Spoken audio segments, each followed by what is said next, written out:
Code number 107 on stage. ഒരിക്കൽ പോലും അടയാളപ്പെടാതെ പോകുന്നവൾ അവൾ ഗാർഗി.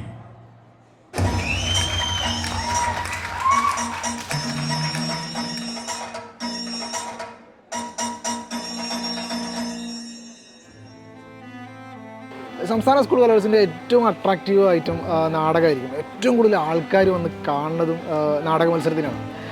പക്ഷെ ഇന്ന് എക്സൈറ്റ് ചെയ്ത് ഒന്നുമല്ല, ഒരു നാടകം ആ സ്റ്റേജിൽ എത്തുന്നതിന് മുമ്പ് വരെയുള്ള പ്രോസസ്സാണ്. അത് ഭയങ്കര ഒരു പ്രോസസ്സല്ലേ. സ്കൂളിൽ നിന്ന് അതിൻ്റെ റിഹേഴ്സലും അത് കാര്യങ്ങളും ഇവിടെ കൊണ്ടുവന്ന്, അതായത് സ്റ്റേജിൽ കൊണ്ടുവന്ന് അതിൻ്റെ പ്രോപ്പർട്ടീസ് ഇറക്കുന്നതും അതുമായി ബന്ധപ്പെട്ട് അവർ സ്റ്റേജിൽ എത്തുന്ന വരെയുള്ള അതിൻ്റെ ഒരു മെനക്കെട്, അതിൻ്റെ ഒരുക്കം, അതെന്തുമാത്രമായിരിക്കും.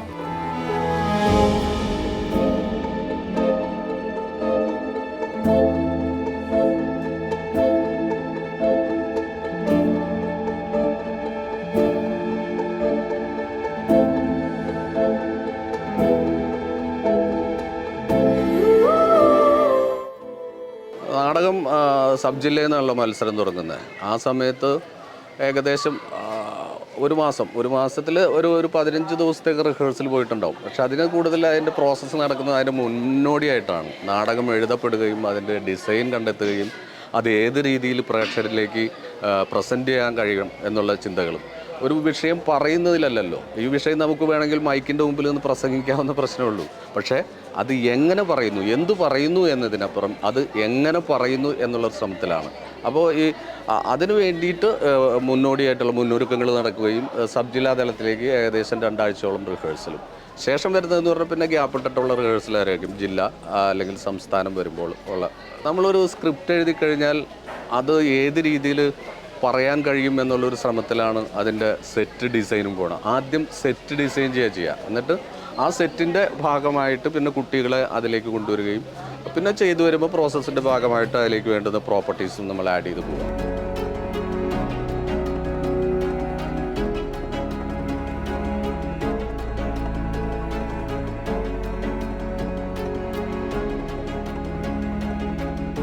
ഒന്ന് ഈ കുട്ടികൾ നാടകത്തിലേക്ക് വരുമ്പോൾ ആദ്യം ചില പാരൻസിനൊക്കെ നാടകത്തിന് പോയി സമയം കളയാനൊന്നുമില്ല എന്ന് പറഞ്ഞാൽ പോലും നാടകം ചെയ്ത് ഒരു 2 ആഴ്ച കഴിയുമ്പോഴേക്കും പാരൻസ് തന്നെ അവിടെ എത്തും. പിന്നെ അവരതിൻ്റെ ഭാഗമായിരിക്കും. രാത്രികളിൽ റിഹേഴ്സലിന് കൂട്ടിയിരിക്കും, ഭക്ഷണം കൊണ്ടുവരും. പിന്നെ ഇപ്പോൾ ഇന്നിവിടെ വന്നാലും ആ സെറ്റ് ഒരുക്കാനും ഈ വലിയ സംഭവങ്ങളൊക്കെ സ്റ്റേജിലേക്ക് കയറുന്ന കുട്ടികളെ നമ്മൾ ഒരുപാട് സ്ട്രെയിൻ ചെയ്യിക്കാൻ ശ്രമിക്കാറില്ല.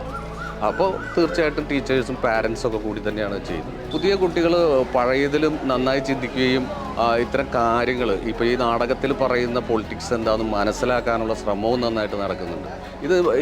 ഈ പ്രോസസ്സ് നടക്കുമ്പോൾ, നാടകത്തിൻ്റെ പ്രോസസ്സ് നടക്കുമ്പോൾ കൃത്യമായിട്ടും ഇന്ത്യയിൽ നടക്കുന്ന കാര്യങ്ങൾ ഈ കുട്ടികളെ മനസ്സിലാക്കി കൊടുത്തുകൊണ്ട് തന്നെയാണ് ഞാൻ നാടകം ചെയ്തു പോയിട്ടുള്ളത്.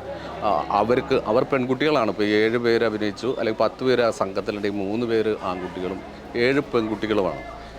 എന്തൊക്കെ തന്നെയായാലും ഈ പെൺകുട്ടികളിലേക്കെങ്കിലും ഈ നാടകത്തിൻ്റെ ആശയം കൃത്യമായിട്ട് അവരുടെ ജീവിതത്തിൽ പ്രതിഫലിക്കുമെന്നാണ് ഞാൻ വിശ്വസിക്കുന്നത്.